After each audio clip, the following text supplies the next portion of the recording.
No era concordismo de la palabra bien y Adán. Bien Era y Adán, ¿no? poner, sí, claro, Sí, sinónimos, aplicar los sinónimos, antónimos. ya, ese sería sí.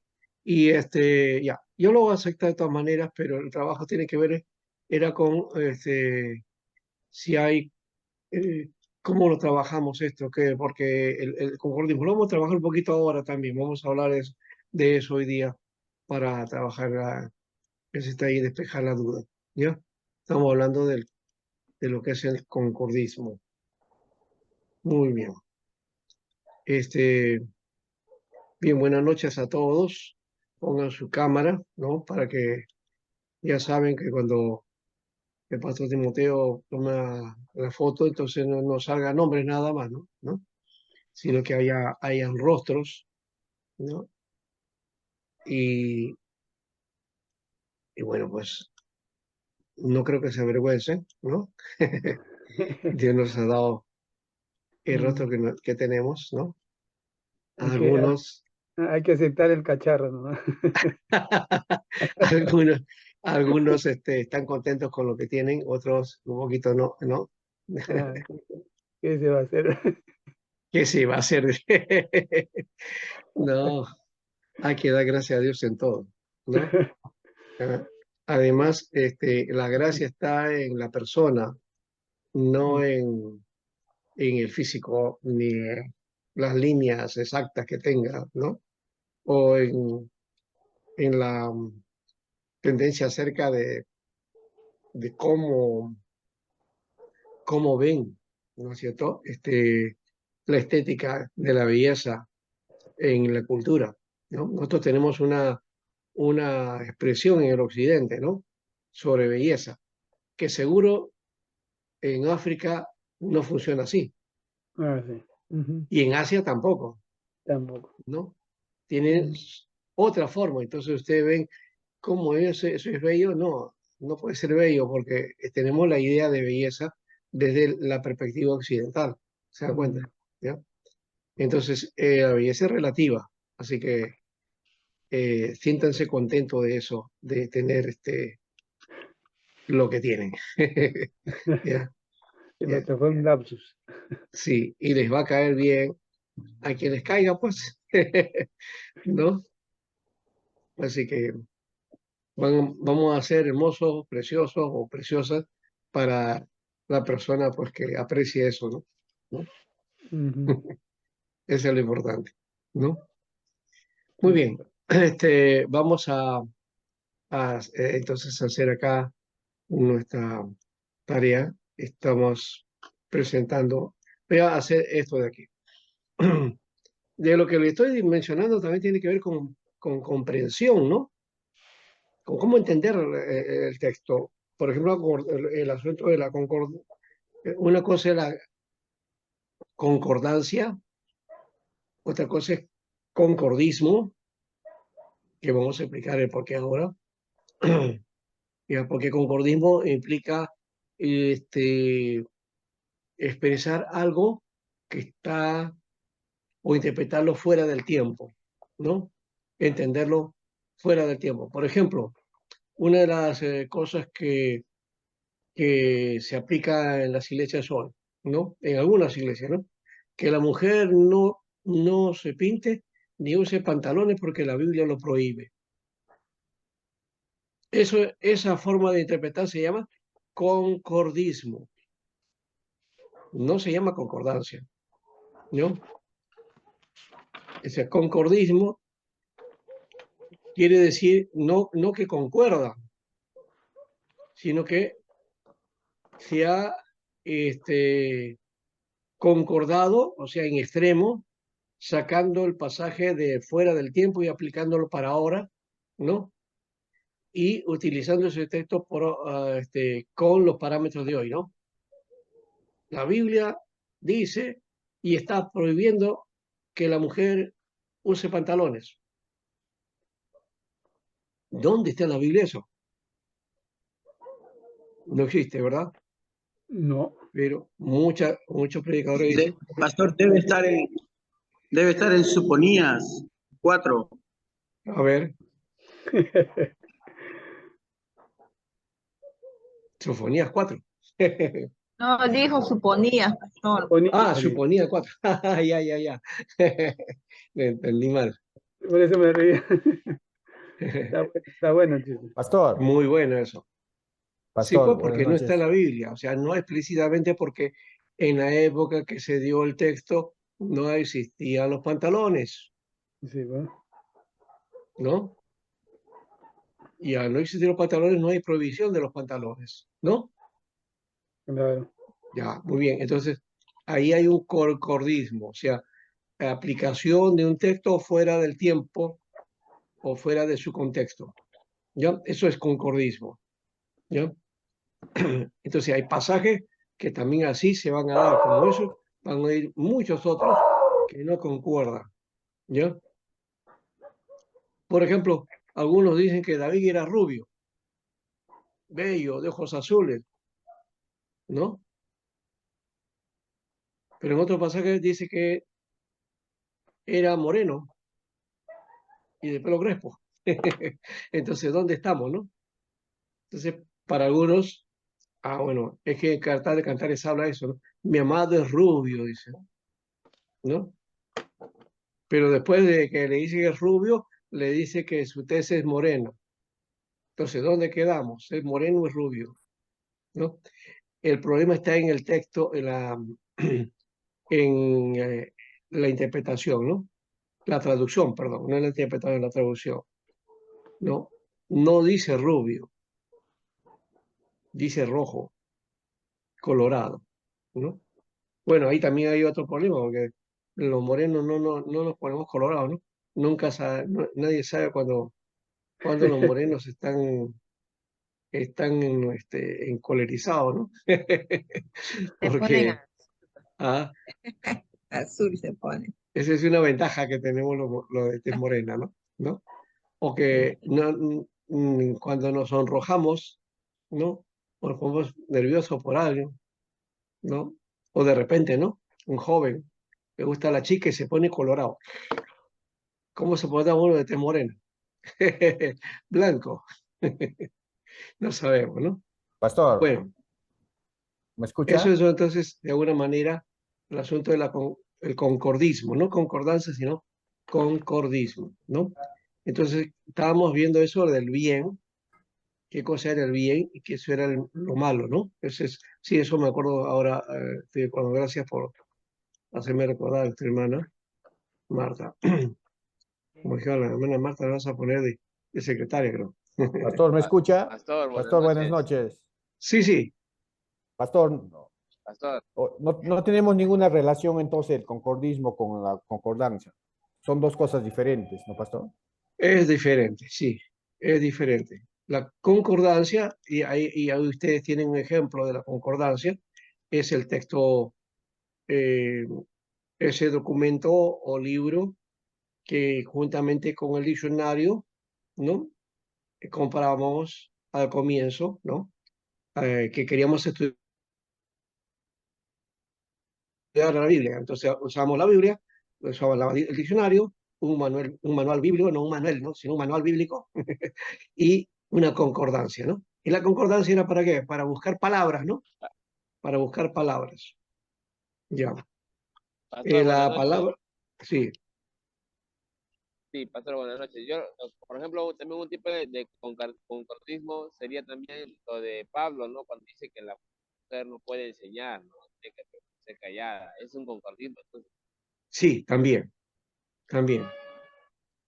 ¿no? Y en relación a la concordancia, por ejemplo, hay palabras cuando usamos la concordancia también, porque no, no son palabras bien conceptuadas, no tienen buenos conceptos. Por ejemplo, un ejemplo, ¿no? La palabra santo en la concordancia bíblica realmente, habla de que santo significa puro, limpio, ¿no? Yo me imagino que esos significados y conceptos es para Dios, ¿no?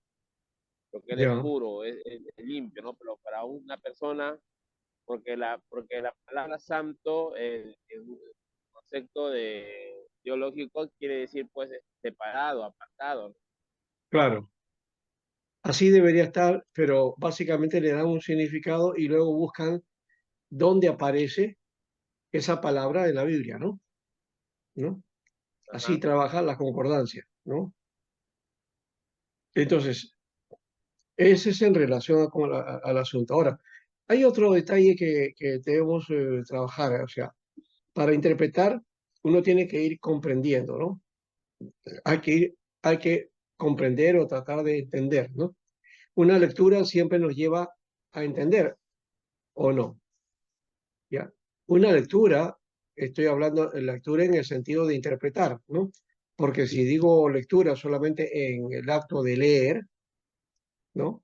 Eh, lectura es el acto de leer, pues el acto de leer no siempre me lleva a una interpretación, ¿no?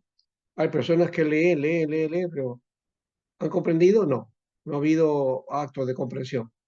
La lectura, la lectura, una verdadera lectura, ¿ya? Que nos lleva a comprender, a entender, a interpretar, ¿ya? Tiene que tener primero el acto de comprensión, ¿no? O sea, una acción para comprender, ¿no? ¿Ya? Tratar de buscar entonces el texto, ponerle el sentido al texto para buscar qué es lo que yo entiendo. Pero ese qué es lo que yo entiendo de algo, de cualquier cosa, digo, no solamente de la Biblia, ¿no? De la realidad nacional, de la realidad mundial, aunque hoy día está tan convulsionado que uno puedes tener una realidad de las cosas, pero de repente esa realidad es la que te han inventado o que te han propuesto en los medios, y esa no es la verdad de lo que está sucediendo, ¿no? Entonces, tenemos una precomprensión de las cosas, porque ya tenemos una idea, sea que la hemos adquirido externamente o la hemos buscado de algún modo, ¿no? Bajo nuestros propios criterios. Entonces, a eso le llamamos entonces precomprensión, ¿no? La precomprensión es aquellas cosas que tú entiendes, pero lo entiendes bajo tus propios criterios, bajo los aprendizajes, el conocimiento que tienes, la información, los datos, ¿no? La manera de ver las cosas, tu visión del mundo, ¿no? La cosmovisión, tus creencias, tu manera de pensar, tu manera de ver las conductas, las leyes, las normas, el contexto en que vivimos, todo eso nos lleva a hacer qué cosa, una precomprensión. Es decir, la precomprensión es lo primero antes de comprender, ¿no? ¿No? Son, aquí le llaman los prejuicios, son las opiniones previas, ¿no? En educación le llaman saberes previos, ¿no? Los saberes previos. Lo que tenemos nosotros de conocimiento, ¿ya? Que nos permite ahora abrir el abanico a otros conocimientos, ¿no? Eso es lo que sería el saber previo, ¿no? O los saberes previos.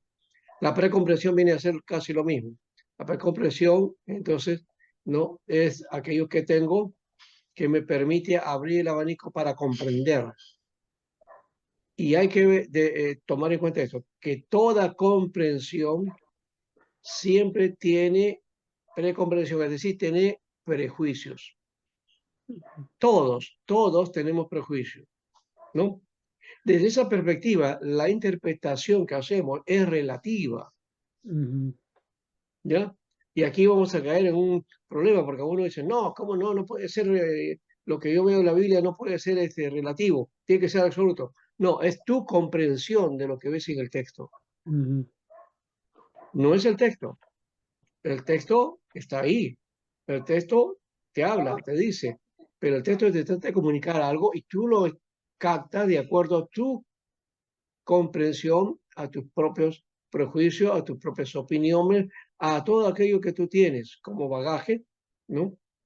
Y que te permite llegar al texto, ¿ya? Entonces, todos tenemos prejuicios, ¿no? No perjuicios, sino prejuicios. Hay que aclarar por eso, ¿no? Perjuicio es causar un daño, ¿no? ¿No? Perjuicio es cometer algo que no es correcto, ¿no? o perjudicar a alguien, ¿no? Ya. Pero prejuicio es tener un criterio antelado, inicial, primario, ¿no? Lo que le llaman opiniones previas.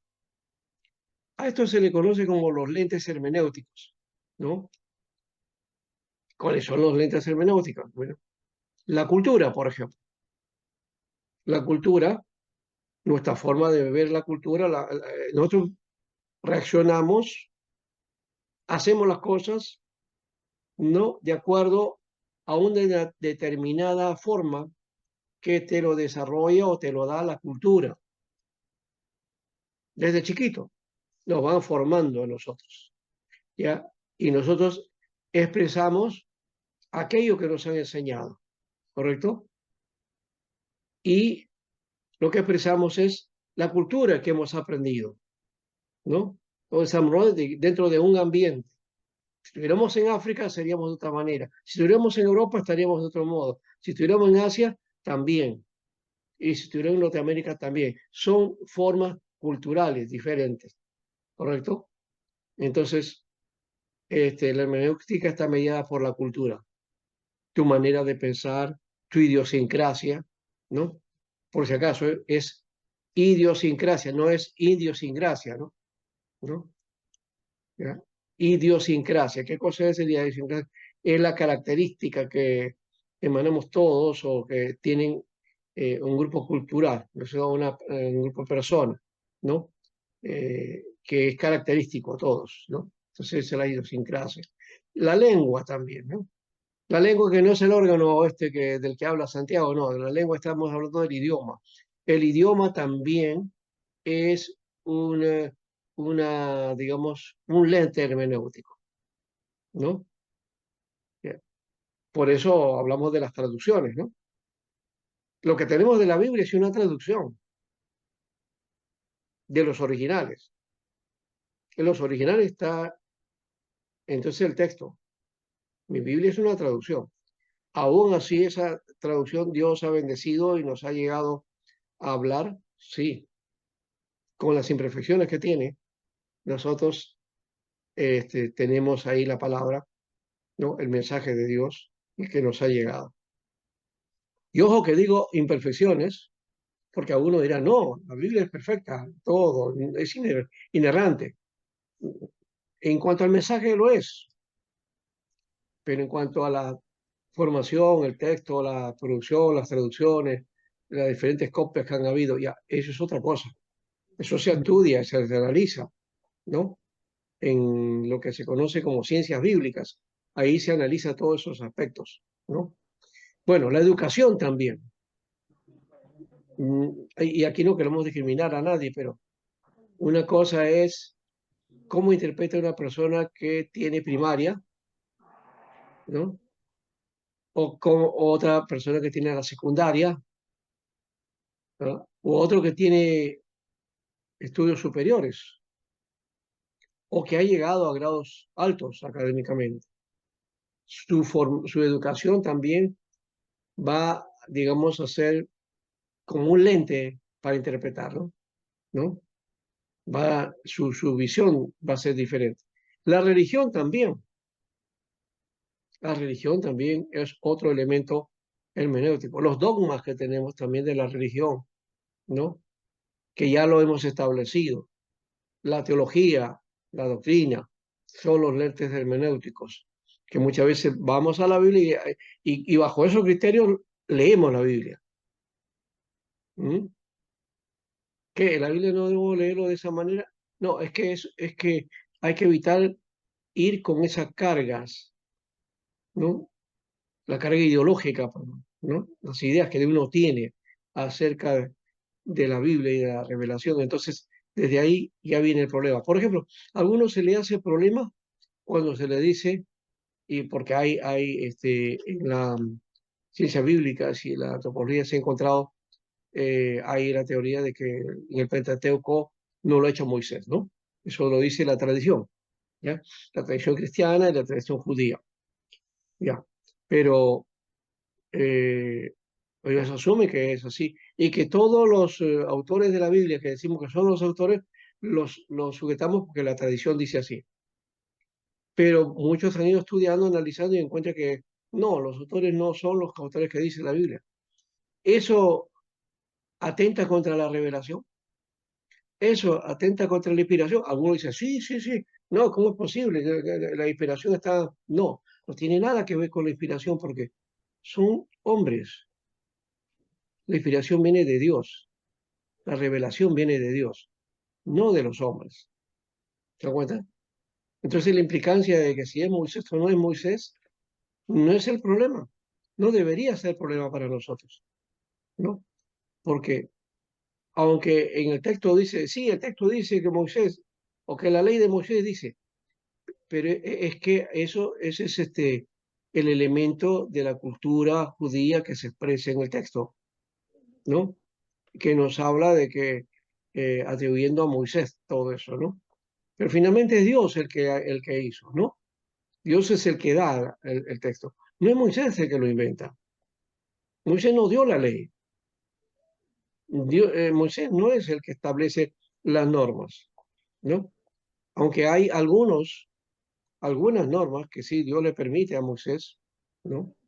Y como legislador, como hombre que estaba desarrollando y formando un pueblo, pone algunos elementos, pero de hecho que aconsejado por Dios, ¿no? No, no es porque él quiso por iniciativa propia hacerlo, ¿no? No fue su idea, ¿no? Entonces, hay que tener el cuidado de solamente, bueno, entonces si no crees en que Moisés es el autor, entonces no crees en la Biblia. No, no tiene nada que ver eso, ¿no es cierto? No tiene nada que ver. Muy bien.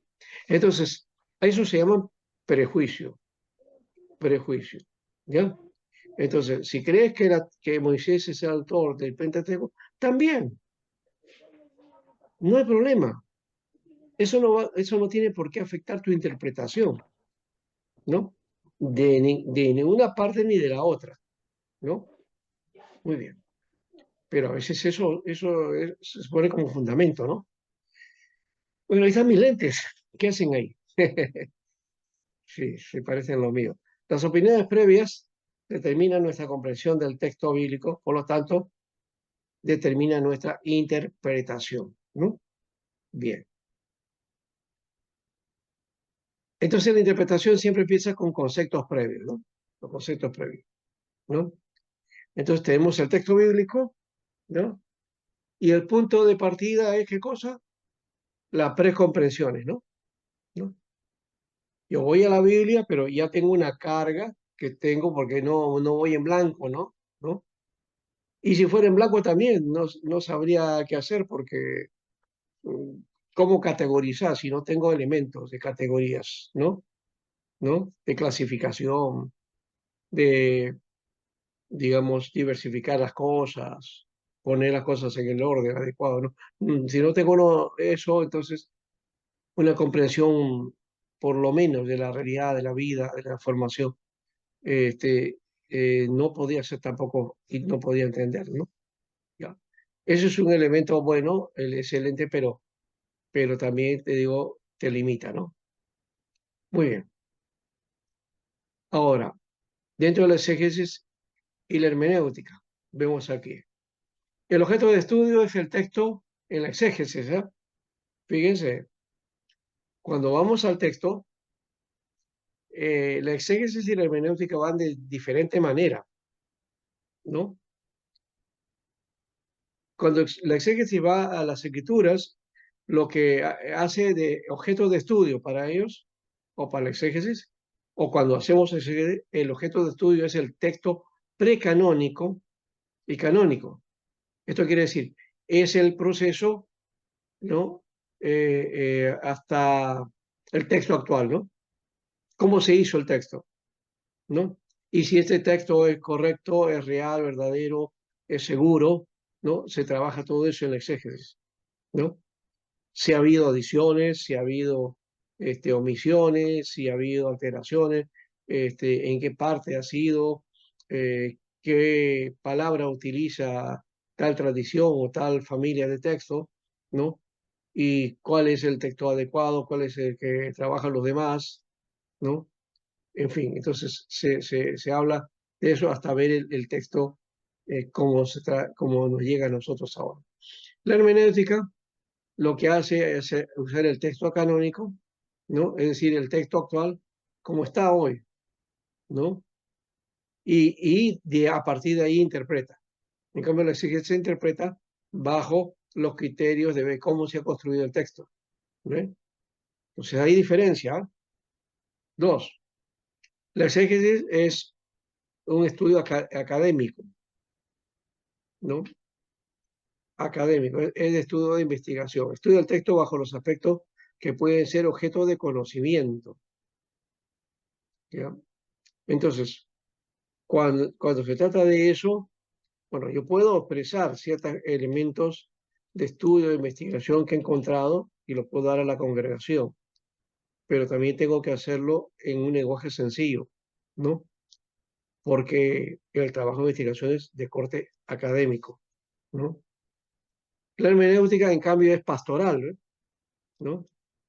Es de corte pastoral, está preocupado por cómo el texto, ¿no? Lo interpretas, pero cómo lo aplicas, ¿no?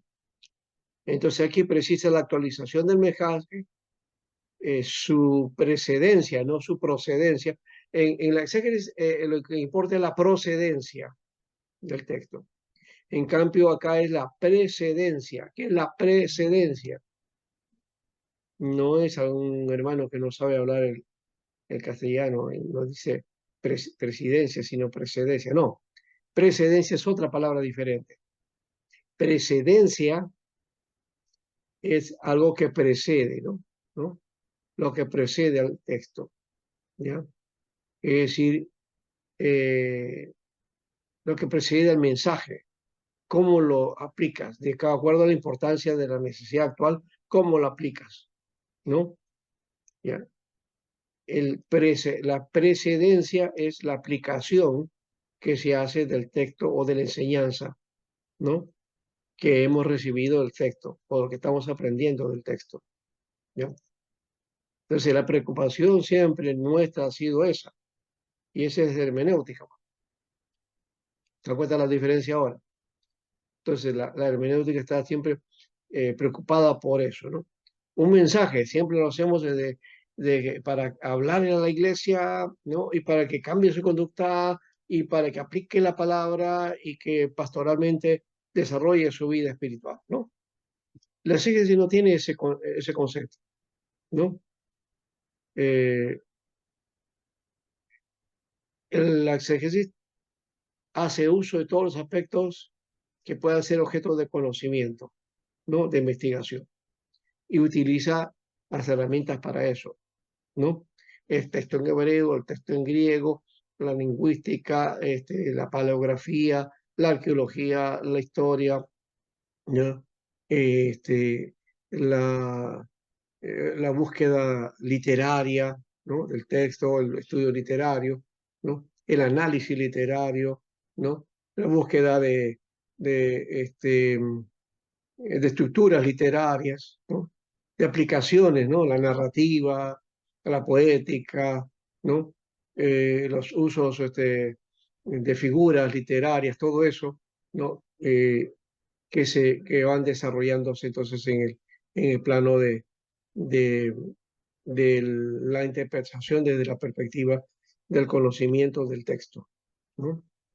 Muy bien, entonces hay diferencias aquí. Seguimos. El tercero, los medios. El exégesis hace uso de todos los recursos disponibles del conocimiento académico, de los que hemos hablado anteriormente, ¿no? Entonces, ya, arqueología, antropología, sociología, religión, cultura, contexto, política, ¿no? Lingüística, paleografía, ¿no? Historiografía, ¿qué más? Todo lo que es ciencias bíblicas, ¿no? Saber sobre el hebreo, saber sobre el griego, si sabemos arameo o si se sabe latín también, ¿no? Todos esos elementos también son disponibles para el uso del exégesis. La hermenéutica no, los métodos exegéticos y el contexto de la fe, ¿no? Ese es lo único que aplica acá, ¿no? Los métodos exegéticos, el contexto y la fe, ¿no? Y dentro de la hermenéutica sería los métodos, yo diría que es un tanto exegético. Exegético es más bien para la exégesis. Ahí hay métodos exegéticos, ¿no? Ahí está el método histórico crítico, por ejemplo, que utiliza la exégesis. La hermenéutica utiliza, por ejemplo, el método inductivo, el método biográfico, el método histórico, el método geográfico, ¿no? Lo temático, o método por tópicos, el uso de lo que es el método gramático histórico, ¿no? Que en realidad eso también debería ser parte del exégesis, ¿no? El gramático histórico, ¿no? Porque te está usando el asunto de la gramática y el exégesis también se trabaja mucho gramática, ¿ya? Entonces en la hermenéutica se ve el contexto y la fe, ¿ya? Entonces ahí, bueno, si usa el método narrativo, hoy día hay el método sociológico, hay método antropológico, hay método histórico, ¿no? Van amplificándose los diversos métodos que hay, ¿no? Entonces, y yo puedo utilizar, ¿no? Un método, por ejemplo, de resumen, ¿no? Eh, hay diferentes formas de métodos para aplicar la hermenéutica, ¿no? Eh, voy a, de paso para eso, voy a entregarles una separata acerca de métodos de estudios bíblicos, ¿ya? Para que ustedes lo tengan ahí. Y a ver qué podemos hacer también con eso, ¿no? Para hacer un trabajo con eso. 4.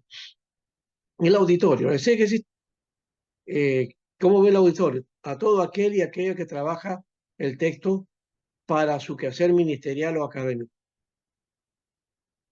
Es decir, el estudio, el uso del exégesis es para el que trabaja el texto, ¿no? Para que su quehacer ministerial, es decir, para aumentar los elementos que permitan su quehacer ministerial o su quehacer académico, es decir, en la enseñanza también, ¿no? Ese es el sentido que tiene. En cambio, la hermenéutica es para toda persona, todos hacen interpretación, todos interpretan, desde el creyente más simple. Inclusive puedo decir algo aquí, que desde el primer momento, el momento inicial, la persona que viene por primera vez a la iglesia está interpretando. No, ¿cómo va a ser hermenéutica si no sabe? No, es que está interpretando porque tiene que, al escuchar el mensaje, de alguna manera hay una comprensión de ese mensaje. O de repente no lo entiende. Ahí está la hermenéutica. Todos hacemos, Resulta- todos ¿Ah? hacemos hermenéutica, pues. Todos hacemos hermenéutica. Claro, todos. Por eso Mm. lo digo. O sea, la persona que viene a la iglesia y te dice, y tú le dices, ¿entendiste el mensaje? Bueno, ¿sabe qué? Estaba interesante, pero no he entendido nada. Ahí está su hermenéutica, Ujú. ¿no es cierto? Ha Mm. hecho hermenéutica, no ha entendido nada. Pero otro puede decir, bueno, sí, escuché esto, esto y esto de acá, y me ha interesado esto de acá, ¿no? ¿No? Entonces, depende también de cómo dispone el corazón, la mente, y hemos dicho todos estos elementos que son eh, los elementos de, digamos, eh, que son las bases, ¿no? Para la comprensión, ¿no? Todo aquello que tengo de mi realidad, ¿no? 5. El problema a resolver. Exégesis, la reconstrucción del texto original. Ese es el objetivo o el problema a resolver. Lo que quiere hacer el exégesis es reconstruir el texto original, ¿no? Su historia, el género, la redacción, el contexto y los contextos en que aparece la palabra. En cambio, la hermenéutica no está preocupado por eso, sino está preocupado por la maduración del testimonio cristiano. para la extensión del reino de Dios y su justicia, ¿no? Entonces, quiero interpretar para entender, ¿no? Para poder ser mejor cristiano y para dar mejor testimonio y para que pueda yo presentar el reino de Dios en mi vida, ¿no? Eso sería más o menos la idea de la hermenéutica, ¿ya? Ahora, aquí justamente lo que estábamos hablando, ¿no? ¿Quién es el autor de tal o cual libro? ¿Por qué se escribió tal libro? ¿O cuándo lo escribió? ¿Dónde lo escribió?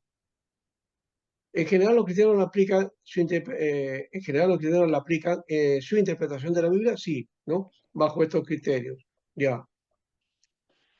Y aquí está este triángulo o pirámide, vamos a ver aquí.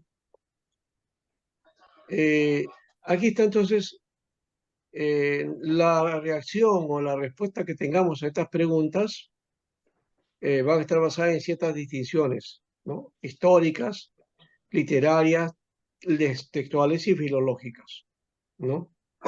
Por otro lado, también, esa es una parte, pero también está el juicio inteligente, que pregunta y responde a la luz de la evidencia disponible, ¿no?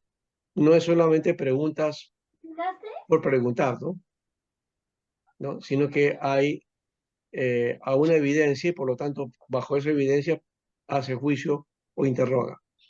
Intenta explicar y comprender cada uno de los textos a partir de sus presupuestos, es decir, de sentido original e histórico, ¿ya? Y esto se hace bajo métodos o maneras de investigar, ¿no?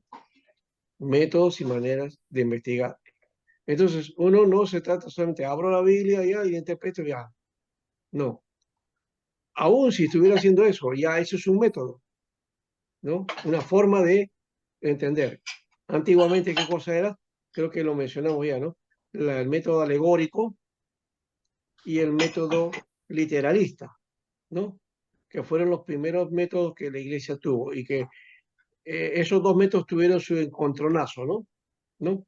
Unos preferían uno y otros decían otro, y los que estaban a favor de uno atacaban al otro, ¿no? Diciendo que el mío es el verdadero, es la mejor manera de interpretar, ¿no? Y el tuyo no. Entonces, esa competencia, pues hizo daño a la iglesia, ¿no? Bien. Ahora, pero después salió una interpretación de corte latino, la occidental, y el sentido más de corte exegético, ¿no?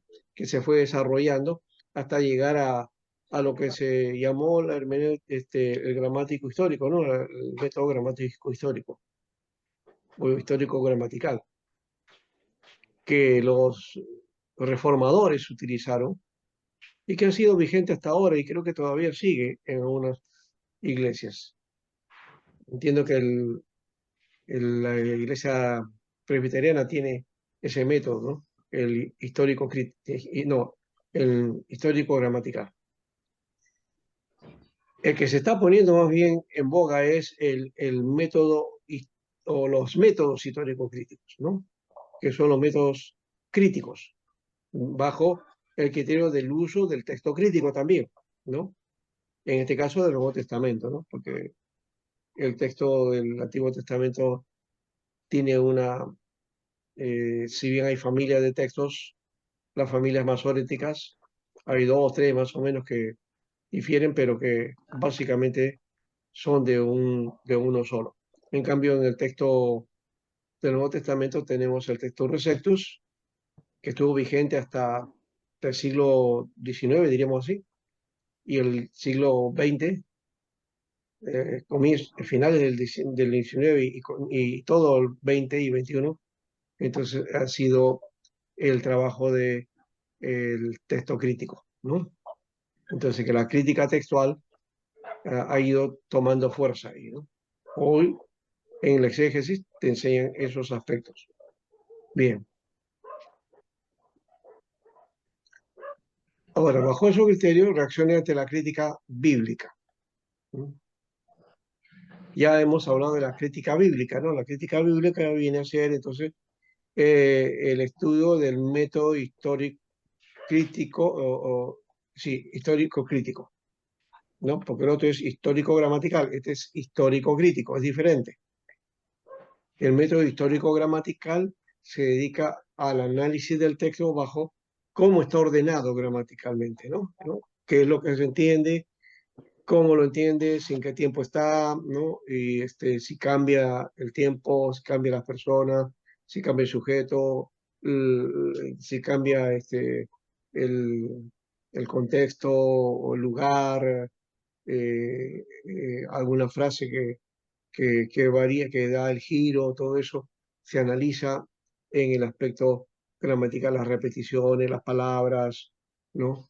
Si hay alguna oración o una palabra clave, todo eso está en el histórico gramatical. Pero en el histórico crítico, ¿no? O en la crítica bíblica, como dice, que habla acerca del análisis del texto. Algunos señalan el peligro de acercarse a la Biblia como si fuese tan solo un libro más, ¿no? O sea, como literatura, porque eso es lo que hace la exégesis, hacer estudio de la Biblia, ¿no?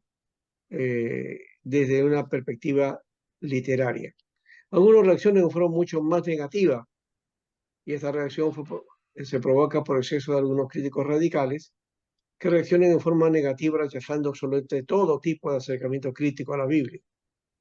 La palabra crítica, de paso, dice, no, pero tú no puedes criticar a la Biblia. Es que la palabra crítica hay que utilizarla en su sentido académico. No es lo mismo decir, hermanos, en la iglesia no se critica, no se juzga. Esa es otra cosa. Otra cosa es tener criterio. ¿No es cierto?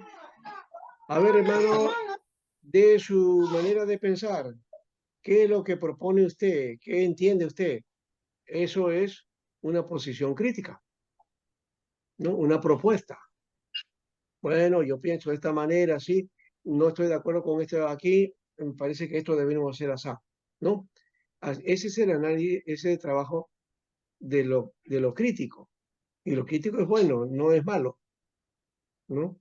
El problema es que a veces en la iglesia pensamos que el que dice algo y que no está de acuerdo con los demás o con lo que se ha puesto como punto de partida o como consenso, que todos tienen que estar de acuerdo, pero eso, señor pastor, yo no estoy de acuerdo en eso. Ah, está desintiendo, entonces usted está mal, no tiene el mismo espíritu. No, de repente no tiene eso, lo que tiene es que tiene una idea diferente. ¿Y por qué no? Ah, a ver, ¿por qué usted piensa de esta manera? Participe, díganos cuál es su idea, ¿no? Y eso puede servir de aporte en vez de oposición, ¿no? A veces pensamos de otra manera, dicen, no, este hermano viene solamente a criticar, no trabaja y critica. No, no le estamos dando participación desde esa perspectiva de qué lo que piensa y qué es su posición también. Que eso sería bueno y también sirve para qué, para que de repente hay una idea mucho mejor que podemos poner en aplicación, porque no todas las tenemos con nosotros, ¿no? O cree que solamente los líderes, hasta en el liderazgo también se puede hacer lo mismo, ¿no? Bien. Por otro lado, la crítica bíblica y el estudio cuidadoso no plantea una amenaza, sino más bien es un desafío para aquellos que se acercan con deseo de tener un conocimiento más acabado de la palabra de Dios, ¿no? Entonces, todo creyente debe estar preparado, por otro lado, para conocer la Biblia en su correcta realidad histórica. George Lack, que tiene su libro de crítica del Nuevo Testamento, es un lindo libro. La crítica tiene como propósito fundamental asegurar la realidad histórica. Y sigue diciendo acá, la Biblia es la palabra de Dios, pero es la palabra de Dios que registra eventos en la historia.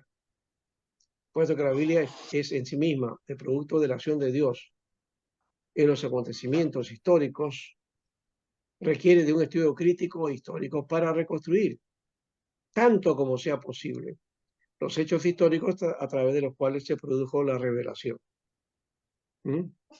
está narrado bajo eventos de la historia, que no son exactamente precisos también, no se trata de poner datos, hechos, que eso de repente vamos a la historia y encontramos que no está bien verificado, ¿no?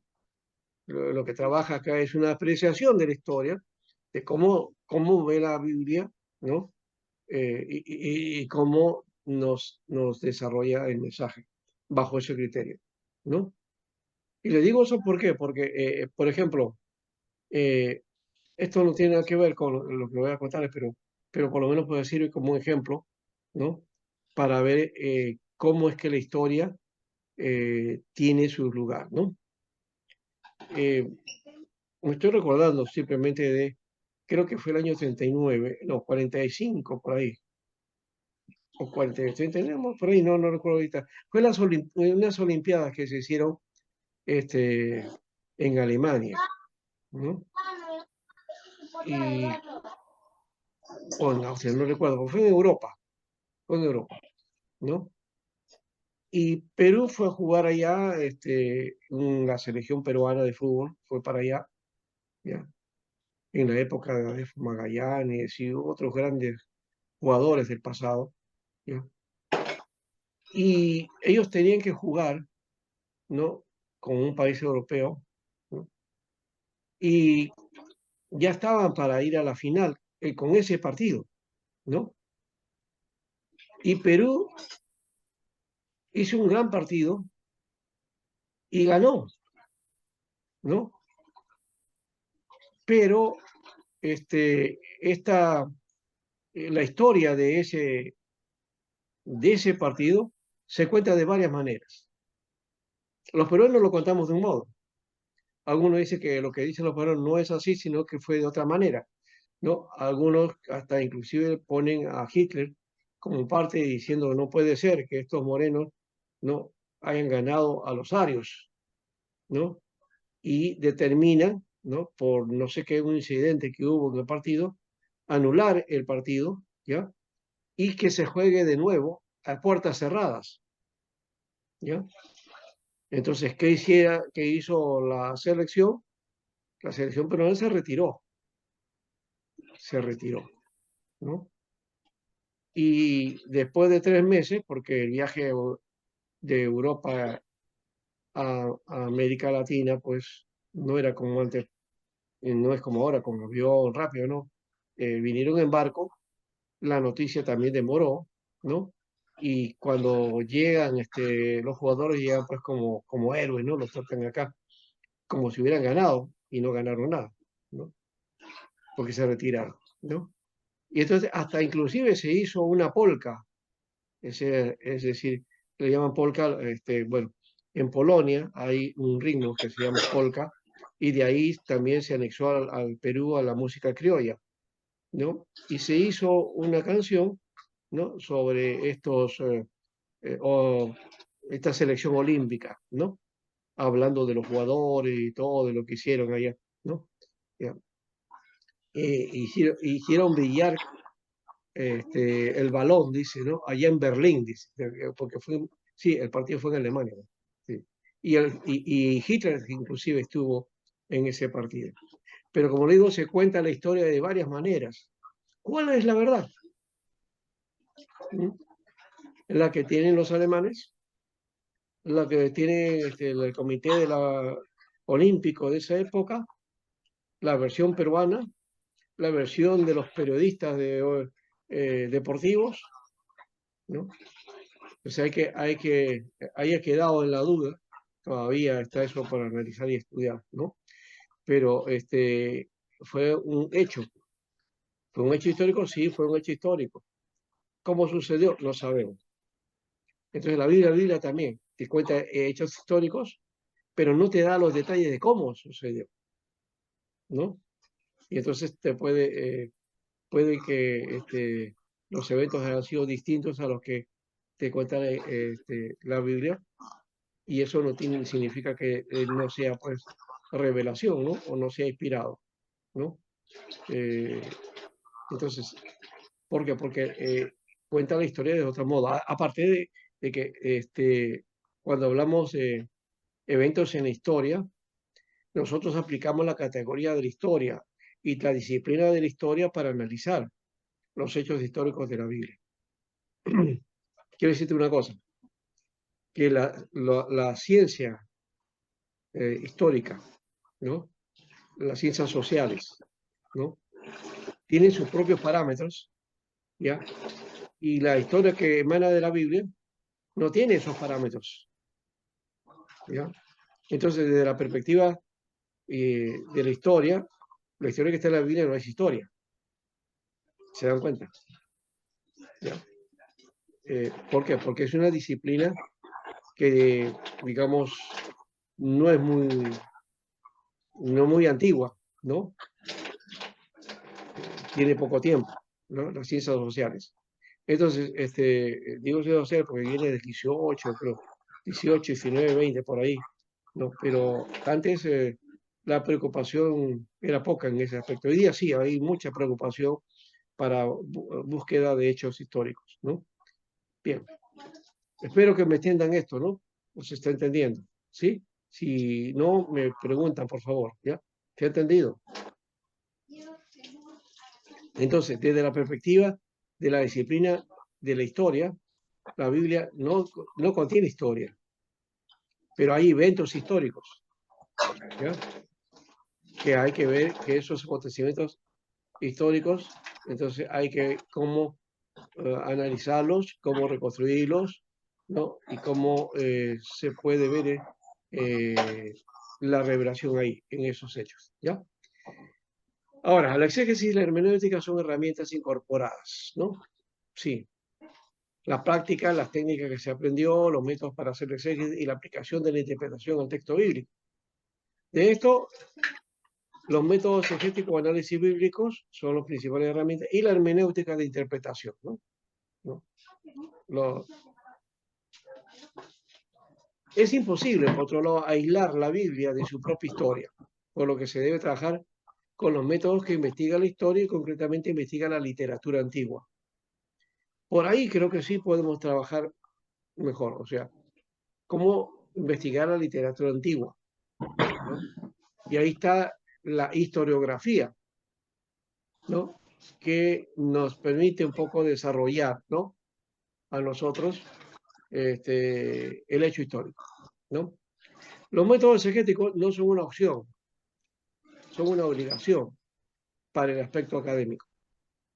Renunciar a esos instrumentos equivale a ser ingenuo, pues nadie tiene acceso directo a la Biblia, ¿no?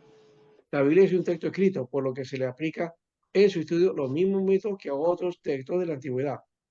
Ahí viene ese el problema, porque algunos dicen, no, ¿cómo puedo usar métodos que se usan para los libros antiguos? ¿Cómo comparamos la Biblia?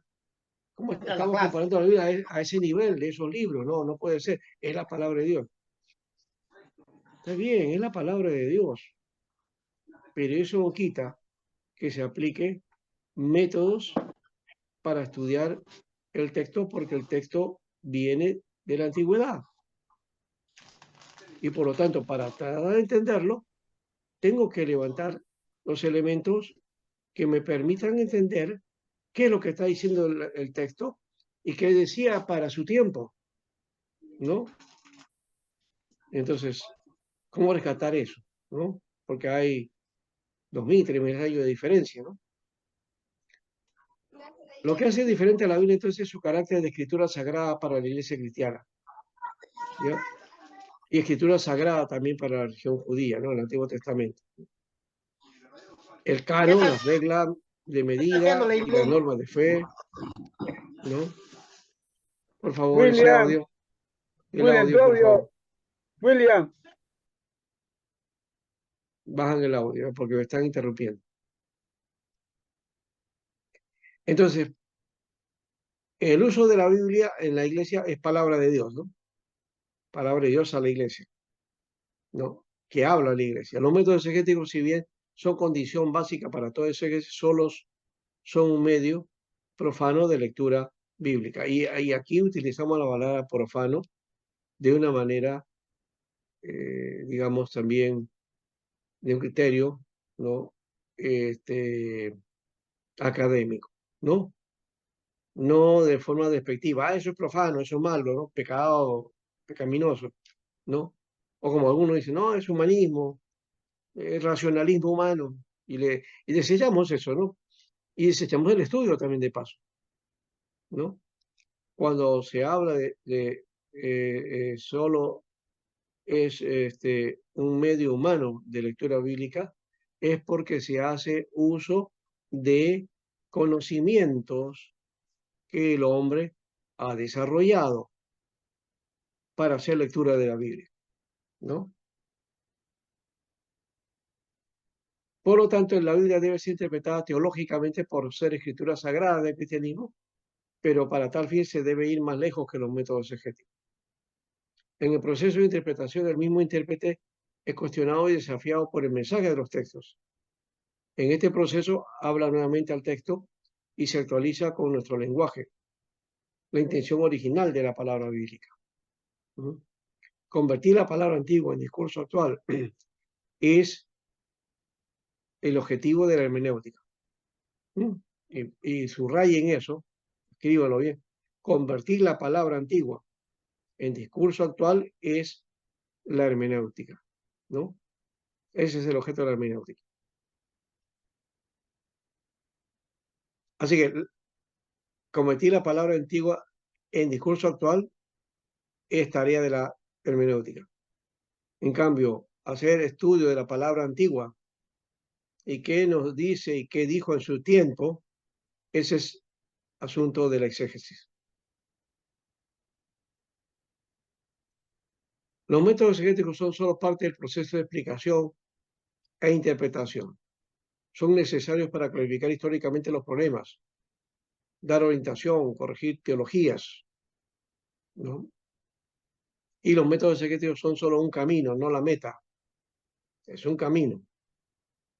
Entonces el análisis exegético no es el fin, es un medio para interpretar.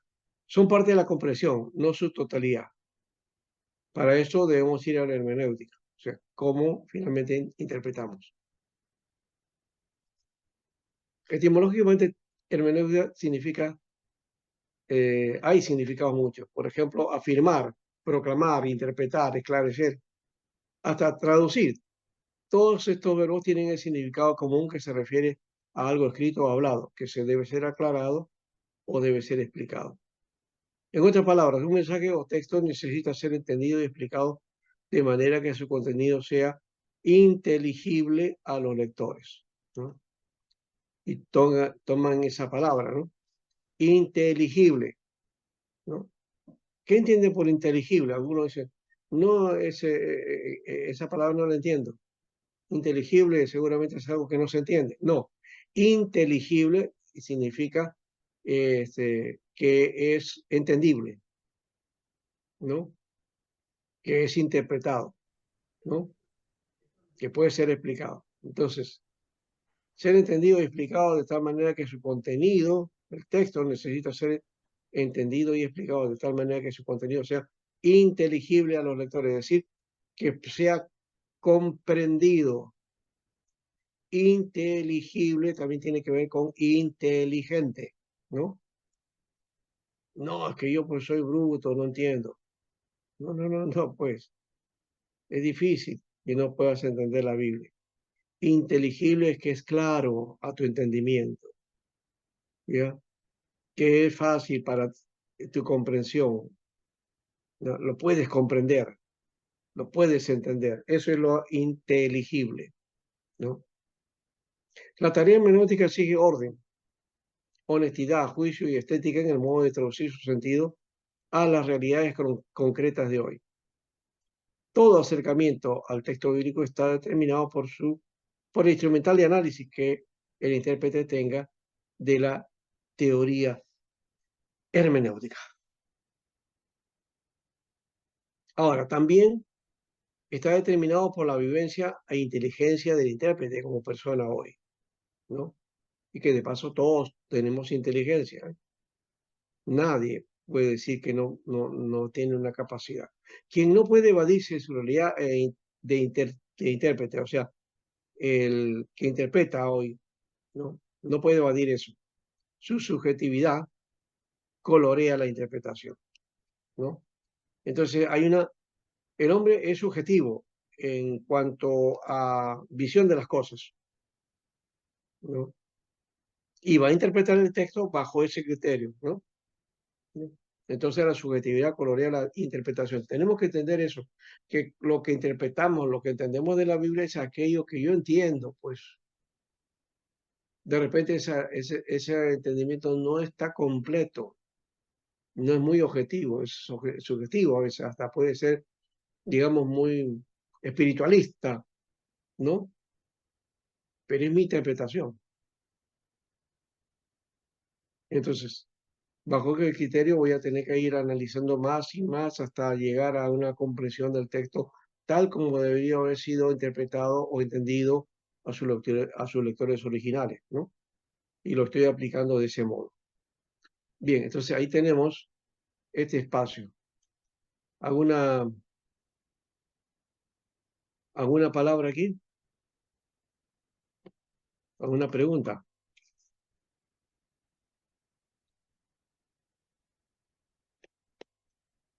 No, no, pastor, no. Bueno, José dice, no, ¿se ha entendido? He tratado de explicarlo de forma sencilla. ¿Se ha entendido de verdad? Aquí dicen los demás. ¿Ya? Siempre es bueno eso, aunque José dice que ya está bien. Para él está bien, que de paso está bien, ¿no? Él está aplicando, diciendo como que los demás también entendieron, ¿no? Entonces, esa es su interpretación de la realidad del salón, ¿no? Todos hemos entendido, pero eso vamos a ver si es verdad. A ver, ¿han entendido los demás? A ver qué dicen. Expliquen. Pastor, Sí, usted está mencionando convertir la palabra antigua en discurso actual es tarea de la hermenéutica. Eso sí, es, no, pastor, así es. Así correcto. es. ¿Cómo entendemos hoy el texto bíblico? ¿Ya? ¿Cómo lo aplicamos? ¿Cómo lo entendemos hoy? ¿Cómo lo podemos aplicar para nuestra realidad, nuestra situación? ¿No? Porque de hecho el texto está realizado bajo un contexto, bajo un momento histórico, bajo circunstancias, ¿no? Que no son las mismas que tengo o que son parecidas. Y que en algunos momentos, en el método gramático histórico, trabajamos el aspecto de espiritualizar, ¿no? Entonces, ¿qué entiendo de ese pasaje que puedo aplicar para mi circunstancia, para la situación que yo estoy viviendo? ¿No? Generalmente la interpretación es personal, ¿no? ¿Qué situación estoy viviendo y cómo puedo aplicar ese texto o esa enseñanza o ese principio que la Biblia me está diciendo, ¿no? A la situación que estoy viviendo? No es lo mismo el que está viendo bajo una enfermedad que el que está en problemas económicos, o el que está en una crisis familiar, o el que está en una situación, digamos, de conflicto laboral, ¿no? La interpretación que tenga del texto también va a darse desde esa perspectiva, ¿no?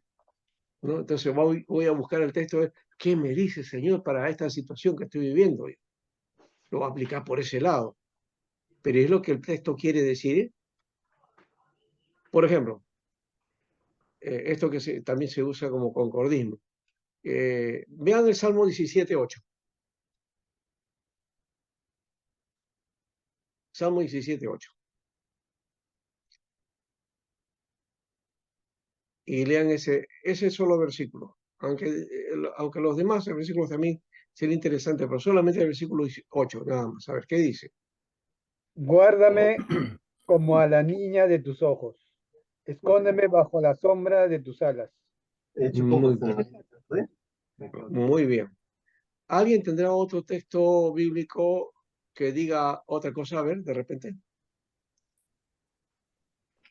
O que lo traduzca de otra manera. eh,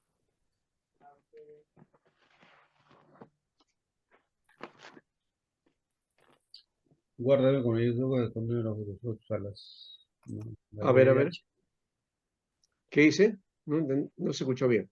Cuídame como la niña de tus ojos, protégeme bajo la sombra de tus alas. Ya, cuídame como la niña de tus ojos. Ya. Ya. Sea lo que sea, casi la mayoría de textos, por no decir todos, traducen igual. Traducen igual casi. Pastor, pero Ahora, la Biblia de Reina Valera de 1909 lo dice diferente, ¿no? a ver qué dice. Dice, guárdame como lo negro de la niñeta. Así se mira. A ver, Guárdame como lo negro de la niñeta del ojo. Escóndeme con la sombra de tus alas. interesante. Muy bien. Una versión antigua que nos puede ayudar. Mira, qué interesante eso. Muy bien. ¿Por qué? O sea, ¿por qué la diferencia? Guárdame como lo negro de la niñeta. O sea, literalmente el ojito, el último, el, La iris. la iris, ¿no? No, más bien es la pupila. La pupila, claro, la La pupila. pupila. Exacto. La pupila del ojo. La parte del ojo que, ya, de eso está hablando, ¿no? Que es la parte más, de cuidado que hay que guardar, ¿no? Si no cuidas tu pupila, vas a tener problemas con la vista, no vas a poder Pastor, ver. Sí, la sí. TLA dice así, cuídame como a tus propios ojos, pues me atacan los malvados. Ya. Escóndeme Cuídame. bajo tus alas, pues quieren matarme y ya me tienen rodeado. Ujú. Ya. Entonces, el contexto del que está hablando, ¿cuál es? ¿En qué situación está el salmista ahí? En una situación Está haciendo de lucha, de pelea, Está pidiendo de protección. protección. de peligro, ¿no? Ujú. Está en peligro. Contra sus enemigos. Está en peligro, ¿no? Sus enemigos lo están atacando. Ujú. Entonces, por eso él acude y dice, guárdame. Mire, y en la versión justamente, el Salmo de 17 de la Biblia de Jerusalén dice, guárdame como la pupila de los ojos, escóndeme a la sombra de tus alas de esos impíos que me acosan, enemigos ensañados que me acercan, ¿no? Entonces, que me cercan. Entonces él está cercado, está atacado, está en situación de riesgo, su propia vida. Entonces La él Biblia acude a del Dios, oso, pastor. ¿sí? En la Biblia del oso también dice, guárdame como lo negro de la niñeta del ojo. Sí, esa es la versión del 909, guarda esa. Ya. Lo negro de la niñeta del ojo es la pupila, pues, la parte negrita, ¿no? Todos, bueno, a veces lo que tenemos los ojos negros, no se ve lo negro de ese, ¿no? La negrita de esa parte, a veces la pupila, pues, ¿ya? Los que tienen ojos claros, ahí sí se le ve, ¿no? Se ve lo negrito que hay dentro, eso se llama pupila, ¿ya? O el negrete del ojo, ¿no? Ya. Claro, es como decir, pastor, guárdame o cuídame como si fueran tus propios ojos. Eso es lo que está diciendo también en otro texto, ¿no? Pero ¿cómo lo entendemos? Porque yo he escuchado a mucha gente, hermano, decir, ay, yo soy la niña de Dios, yo soy la niña de los ojos de Dios. Fíjense cómo lo dice, somos y te lo dice casi, ¿no? Hermanos, nosotros somos la niña de los ojos de Dios. O sea, le dan como que un género a los ojos. No, es que el Señor No, es no solo, ya, espíritu, pensando por ahí. es una figura, ¿Ah? es una No, figura ya se porque Dios decía, es espíritu. Claro. claro, es una figura, pero que se entiende de otra manera, porque el texto no te está diciendo que nosotros somos, no. Dice, guárdame como las pupilas de tus ojos, guárdame como la niña de tus ojos. O sea, cuídame, Señor, es lo que dice el texto. Pastor, Cuídame como algo tan especial, algo. Exacto. Pero cuando alguien dice, somos los ojos de la niña, somos la niña de los ojos de Dios, lo trabaja bajo el contexto popular. En términos populares, ¿qué decimos cuando decimos, hoy, mi hija es la niña de mis ojos, es mi adoración, ¿no? Es que mi niña es la que tengo que estar atento, ¿no? ¿No? Es la que le tengo que dar toda pleitesía porque ella es la niña de mis ojos. O sea, la contemplo a ella nada más, ¿no? O a la esposa, ¿no? ¿No? Es la niña de mis ojos, ¿no? O sea, no tengo vista más que para ella, ¿no? Pero eso dice el texto aquí. El texto no está diciendo eso, Dice otra pero cosa. se utiliza así, hermanos. Hasta se dice en púlpito, hermano, nosotros, no se olviden, nosotros somos la niña de los ojos de Dios, ¿ah? O sea que como que estamos privilegiados, como que Dios está a favor nuestro, como que Dios nos va a cumplir con todo lo que querramos, ¿no? ¿No? Porque el que tiene a su niña como la niña de sus ojos, es que le va a decir, papá, quiero que me hagas, me compre tu traje, ya, te compro tu traje. Ya, quiero que me compres tal cosa, ya, te compro esto. Papá, quiero que me haga el paseo, ya, ya el papá hace. Cualquier cosa que diga, ya, lo hace. Porque es la niña de sus ojos. Pastor, ¿Te das cuenta? Mal, ¿no es cierto? Sí, pastor, ¿me sí, escucha? sí, sí. Sí, casualmente la Escuchamos, te interpretación escuchamos. lo interpretamos mal, ¿no? Inclusive en el púlpito, ¿no? Muchos predicadores dicen que los pastores son la niña de los ojos de Dios, también mencionan, pastor. Y Sí, pues, hacen referencia a este texto, ¿no? pero mal aplicado. ¿Se dan cuenta por qué? Porque Exacto, el texto nos está diciendo de una situación de peligro exacto, y el aquí el peligro nos está salmista anunciando. David está diciendo, Señor, cuídame como la niña de tus ojos. O sea, Señor, que yo esté libre del peligro, porque tú no vas a poner a tus ojos en peligro, ¿no? ¿No? A la pupila no la vas a agarrar acá, la vas a tratar de sacar. No, pues sería loco, ¿no? Eso es lo que hace una persona si fuera así, ¿no? ¿No?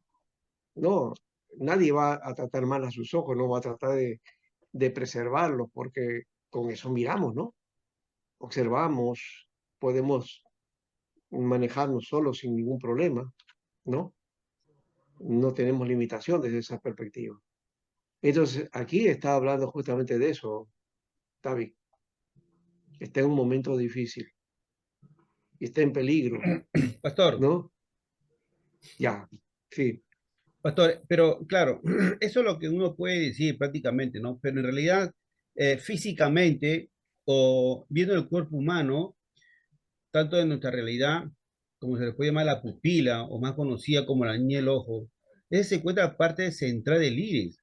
Y es el sí, punto, sí, o sea, ese punto circular del negro, tanto que está en el centro de nuestros ojos. así O sea, es, en realidad es como un agujero que, digamos, que queda en el centro, en ese iris, por donde entra la luz en nuestros ojos, hacia la retina. O sea, exacto. es algo delicado porque lo que llama esto en la Biblia es algo delicado, porque si no tuviéramos eso, No perderíamos la podíamos ver, visión y no veríamos la luz. no podíamos ver, exacto. Claro. A eso se refiere, ¿ya? Ajá. ¿Ya? Entonces, David,